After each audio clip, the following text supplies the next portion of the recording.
السلام علیکم ورحمۃ اللہ وبرکاتہ۔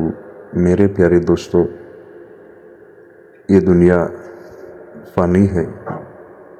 ایک بار ضرور سنیے، جب موت آئے گی تو یقین جانیے کہ کچھ بھی کام نہ آئے گا۔ آپ کے دنیا سے جانے پر کسی کو کوئی فرق نہیں پڑے گا،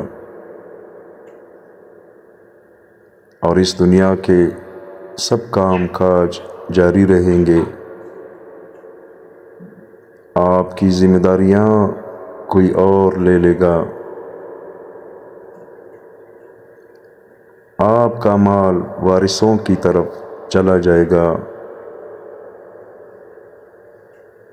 اور آپ کو اس مال کا حساب دینا ہوگا۔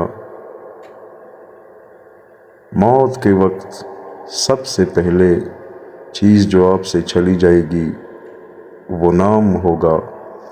لوگ کہیں گے کہ ڈیڈ باڈی کہاں ہے؟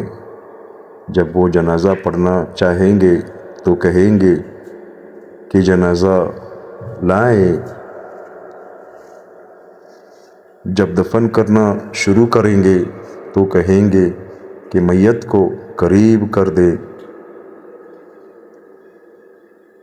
آپ کا نام ہرگز نہ لیا جائے گا۔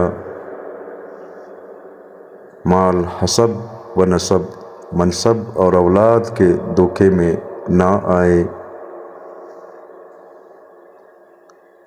یہ دنیا کس قدر زیادہ حقیر ہے، اور جس کی طرف ہم جا رہے ہیں وہ کس قدر عظیم ہے۔ آپ پر غم کرنے والوں کی 3 اقسام ہوں گے۔ ایک، جو لوگ آپ کو سرسری طور پر جانتے ہیں وہ کہیں گے ہائے مسکین، اللہ اس پر رحم کرے۔ 2، آپ کے دوست چند گھڑیاں یا چند دن غم کریں گے، پھر وہ اپنی باتوں اور ہنسی مذاق کی طرف لوٹ جائیں گے۔ نمبر 3، آپ کے گھر کے افراد کا غم گہرا ہوگا۔ وہ کچھ ہفتے، کچھ مہینے یا 1 سال تک غم کریں گے، اور اس کے بعد وہ آپ کو یادداشتوں کی ٹوکری میں ڈال دیں گے۔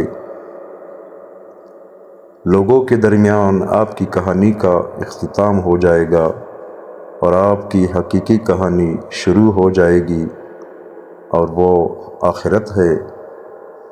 آپ سے زائل ہو جائے گا آپ کا حسن، مال، صحت، اولاد۔ آپ اپنے مکانوں اور محلات سے دور ہو جائیں گے۔ شوہر بیوی سے اور بیوی شوہر سے جدا ہو جائے گی۔ آپ کے ساتھ صرف آپ کا عمل باقی رہ جائے گا۔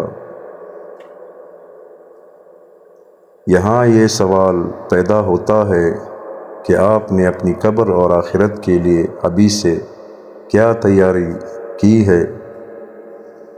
یہ وہ حقیقت ہے جو غور و فکر کی محتاج ہے، اس لیے آپ اس کی طرف توجہ کریں۔ نمبر 1، فرائض۔ نمبر 2، نوافل۔ نمبر 3، پوشیدہ صدقہ۔ نمبر 4، نیک اعمال۔ نمبر 5، تہجد کی نماز۔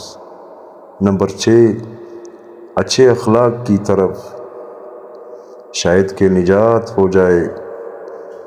آج جسم میں روح ہے، موقع ہے، اچھائی والے کام کرو اور آگے بھیجو۔ کل جسم ہوگا لیکن روح پرواز کر چکی ہوگی، پھر افسوس اور پچھتاوے کے سوا کچھ بھی باقی نہیں رہے گا۔ ابھی بھی وقت ہے، توبہ کر لو، اور باقی زندگی رب کی رضا اور خوشنودی حاصل کرنے والے کام کرو۔